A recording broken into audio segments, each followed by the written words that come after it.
Kërkimet për trupin e 29 vjeçarit Altin Basha, i cili u bllokua më 3 maj në një masiv dheu në minierën e Kromit në qaf Burel, vijojnë ende pa rezultat. Ngjarja ndodhi në një zonë të thellë, në kufi me Bulqizën, ku terreni është tepër i vështirë dhe aksesimi i zonës kërkon pajisje të specializuara, që sipas familjarëve mungojnë plotësisht. Altini po punonte me një fadrom kur një masë e madhe stoku Kromi, që grumbulloi nga përpunimi i mineralit, u shem mbi të. Miniera administrohet nga një kompani kineze dhe operohet nga një nënkontraktor shqiptar.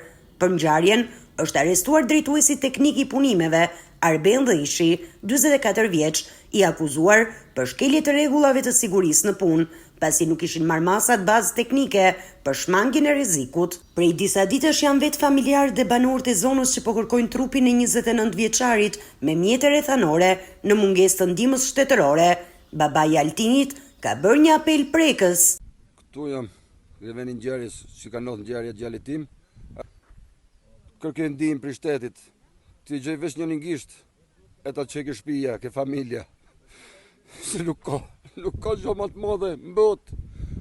Tom është djalin malt. To është një marramens, nuk ka as gazetar, veç një gazetari i Radhit Mahmutit, nuk ka asnjë këtu tjetër. Për ne i bëj thirrë shtetit. Të hapin e përmendje të mbinë aparatura, skandër, të mbinë qenë specializuar nga jashtë, të mbinë mjetet, të gjej djalin ta çeke shtëpia, diku të hedhin tu flule. Diku të hedhin tu flule. Ka 3 ditë, qish ditën e parë, që në orën 1, par dje, e deri më sot, që shvi me vleze, me dashamir, të kërku me lopat, nuk ka se le mjeti. Në orën 6 të mëgjesit, ka arë në orën 8 tu.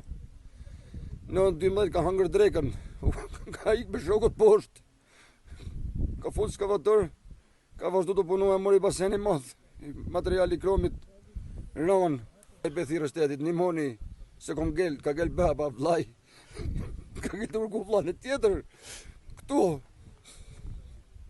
bethirë aman pëpatët, ti që i kishë dërë, ta që i kishë shpija, ti vej të flule, aman nere, pëpatët mosi, një moni si shtetë.